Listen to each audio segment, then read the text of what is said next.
So I recently was handed this R100 Canon, um, and the issue with it is it's not keeping the date or time, and they've left the battery in it for at least 8 hours, and it's still not keeping date or time.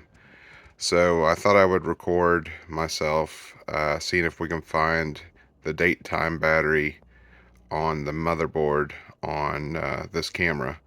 Now there's already a disassembly video elsewhere on the internet, and I'm kind of going to use that as a guide to take this camera apart. But there's no information, it seems, on where the battery is located on this camera to change it. So I'm going to walk you through how to take this, disassemble this down to the um, motherboard, and we'll see if we can find the battery. And if we're successful, obviously this video will be posted onto YouTube. If it's not, then I guess it's going to be deleted. This thing has several hidden screws, and to kind of prepare for that, I removed the strap over here on the left side of the camera because there's a hidden screw right here. And I've also pulled out the battery, as there are two hidden screws hidden inside the battery compartment. So with that, let's get started. To pull the screws out, I'm using a number 0 Phillips head. Something like this will reach all of the screws. And then on the bottom, we have 8 screws. So we got 1, 2, 3, 4, 5, 6, and there are 2 silver screws on the bottom. So we'll take care of those 2. Here are all the screws out of the bottom. On the right hand side of the camera, there are 2 screws near the HDMI out port. Here are those 2 screws on the right hand side. They appear to be the same size as the other black screws on the bottom. On the top of the camera, there are 2 screws to take loose, one on the left hand side where the strap attaches and one underneath the flash assembly. I don't think it's required to remove the one for the flash assembly to pull the front panel off, so for now I'm going to leave this one in place, and then I'm just going to pull this one. Here's a screw that came out of the top on the left hand side where the strap is attached. It appears to be the same size as the other screws so far.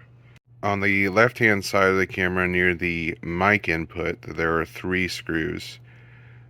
Here are the 3 screws that came out of the left hand side of the camera where the mic port is.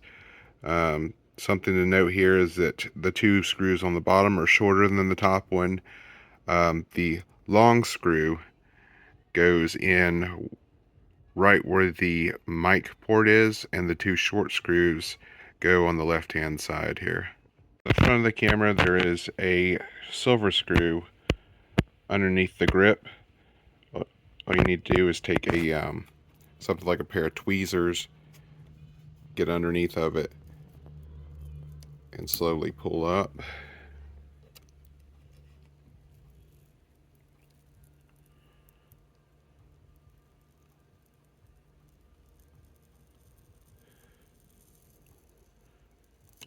And then I've got a piece of parchment paper that I can set it on.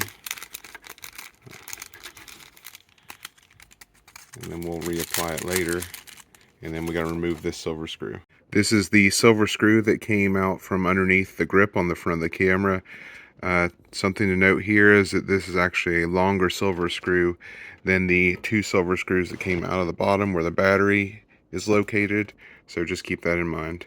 On the bottom of the viewfinder, there are 2 Phillips screws that need to be pulled out. Here are the 2 screws that came out of the bottom of the viewfinder.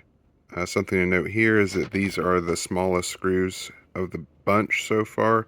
They have smaller heads, and they are just overall smaller than the other screws. Here's a comparison of one of the other ones. Here's the viewfinder piece. The bottom of it should come out fairly easy. The top is held on by 2 clips, so you'll have to use a little bit of force to pull it outward. After that, we have looks like 4 more screws to remove. Here are the 4 silver screws that came out of the viewfinder.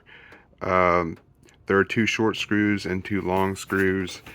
The 2 short screws, and these are the shortest of all the silver screws. The 2 short screws go right here and right here. The 2 long screws go right here and right here. Before taking the front cover off, the section that covers the mic port, this piece just kind of pulls right off. So we'll do that first, and then we'll work on pulling the whole front of the camera off. When prying the front cover off, you can kind of get at it really well with your fingers right here. Just be careful. There is a latch right here where my thumb is. You can see the other side of it under there that kind of holds it on.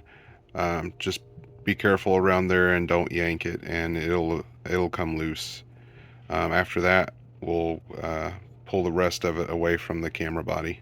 Careful when pulling the cover off, because we have a couple of ribbon cables that are attached to the front LCD, to the motherboard, and we'll work on pulling that off before we completely pull away the LCD assembly from the motherboard. Okay, so to pull the ribbon cable away from the motherboard, all you have to do is grip it from right here and pull it outward, and it will come right out. The more difficult process is actually putting it back on. You have to make sure it's lined up just right, and then you just push it back on. If you don't make sure it's lined up and you put too much pressure on it, you can damage this connector, so be careful with that. Alright, to get to the motherboard, it looks like we have a shield in the way with held on by 6 screws. There's one here, one here, one here, one here, one up here, and one on the other side. Here are the 6 screws for the shielding. They're all the same size, so not much concern with getting these mixed up. Alright, when pulling the shielding off of the motherboard, one thing to note is that there is a small lip right here that fits over on the other side of the motherboard. So when lifting this off, be sure to kind of move it up and then up so that it comes out. And here's the motherboard. Okay, when it comes to removing the connectors, the cables from the connectors on this, there are several different types of connectors. Some of them have latches and some of them don't. I'm just going to quickly go through. This black one, you just need to put your thumb or a pair of tweezers on it and lift up on it, and then the cable should come out, and it does. This one, you put your finger up underneath of it and push it down like that, and then this one will come out. This one will require a pair of tweezers to pull out. This one, there is a black latch on the top here. You just grab it and pull up on it, and then this one will come out. This one does not have a latch, so you'll have to pull it out with a pair of tweezers. This one, you just pull it straight up from the board and it'll come out. This one will also require a pair of tweezers, as well as this one to get loose. This one as well, and then this one just pulls up. So off camera, I'm going to take a pair of tweezers and pull these remaining ones out, and then I'll get back with you. After pulling the latch on this one and removing the cable, and also taking a pair of tweezers and pulling this one, the viewfinder should now come out.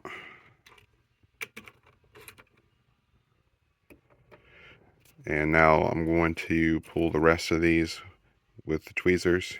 This one to the left of the viewfinder has a hole in the center of it, so you can take your tweezers and kind of pull it out that way. On some of these remaining ones, it could be a little difficult to get your tweezers to grip them. So what I like to do is kind of get your tweezers in behind this little lip here and just use it to pry it out.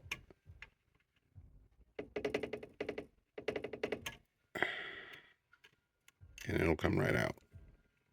And on the bottom also has a little lip on the left-hand side. You can take your tweezers and kind of push it out that way, and it'll come out. Now after that, you've ensured that all of your cables are loose. The last thing to do for this is to pull out that silver screw. This silver screw is the same size as the other 6 that we're holding the shield on. Pulling out the screw, the motherboard should come out fairly freely. Make sure that the cables don't get stuck on it. And there we go. And this is exactly what I was looking for. Here is the battery on the back side of the motherboard. To remove the battery, you can just take your finger up here on the top where it's kind of sticking out a little bit and just pry it out and it'll come right out. Okay, so doing a test on this battery, it's supposed to be a 3-volt battery, but I'm getting about 2.6 volts. So that's right around the voltage of where it would not be keeping time adequately. So I think we are going to need a replacement battery here. Now, the battery number is a MS614SE. I looked that up online, and the versions with legs welded onto them are the most common versions. You can find those on Amazon and eBay, but it seems that only Mouser and DigiKey carry the ones that do not have legs welded onto them. But I think what I'm going to do is go ahead and just order the correct battery from either Mouser or DigiKey, and we'll put it in whenever I receive it. Alright, it's been a week later and I finally got my new battery in. It's the exact same battery that was in it, except it's new. Here's the information from Mouser if you're interested in purchasing it. So what I'm going to do is I'm going to first obviously put the battery back in. It should go like this. And now that we have got the battery in, we can flip it over and put it back in the camera, and then we'll work on getting the ribbon cables plugged back in. When putting the main board back in, slip it in from this way, because if not, this HDMI port that kind of sticks out there will hang it up if you try to put the board in from any other angle. When plugging these 4 cables in, what I did for this one is I just used my tweezers, put it in that hole that's on that one, and pushed it in. That one came in. On this one right here, I took my tweezers and I kind of just put it right here, kind of on the edge of the connector, and squeezed it together. And same on this side. Try not to put your tweezer points on any of these legs of this connector because you may damage it. And then I just kind of walked it back and forth until it came in. Same scenario here with this one. This one right here is a little bit trickier because there's not really a good way to grab it. And just be careful here because you can puncture these cables, but try to get your tweezers in there as flat as you can and just push it in, and you may have to use your fingers to assist with that. And then I was able to get that one in. All the other ones should be pretty easy, because we're going to be putting these 2 in and they just latch. Same with that one. This one presses down and this one presses down. You took your viewfinder out mechanism. remember to put that back in before you go too much further. This one has a latch on it, and then this one I think you have to use your tweezers to push it in. Here's what the latches look like on these two over here whenever the ribbon cables are plugged in. Here's what the two latches look like for the viewfinder mechanism after you plug it in. And then you can just use your finger to engage that latch on the long one. And then this is the one I use my tweezers to kind of push back in. So after you get all of these plugged in, there is a silver screw that goes back in here. Alright, so when putting the metal shielding back in, make sure you go at it from the top first and make sure that little lip tucks under the main board, and then after you get that in there, it should just fall into place, and then we can put our 6 silver screws back into this. After you get the screws on, this is what it should look like. Notice that this screw hole here is not populated yet. I think that's a mounting point for the front cover when it goes back on. One of the last parts that I'm going to do for this video is show kind of how I had the front section of the camera held in order to get the ribbon cable from the LCD assembly plugged in. I kind of took one hand and held the front section while I used the other hand to press this back in. From there, all you need to do is, put the front section back on. It should come right back on fairly easy, and just refer to the earlier part of the video for where the screws are going to be put back in. As you can see here, I don't have everything together yet. I just have a couple of screws in to hold it together.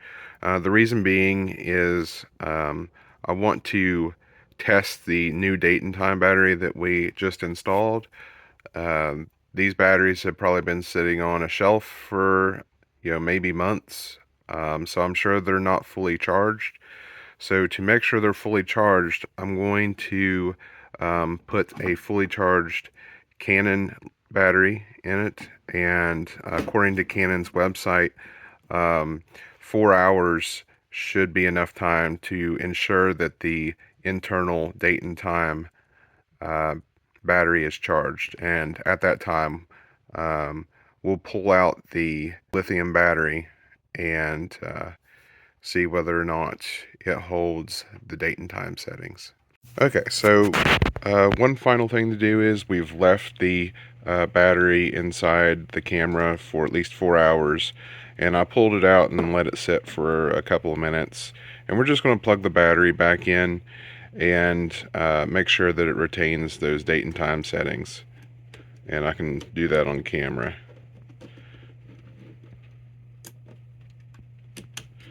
Okay, we'll turn it on,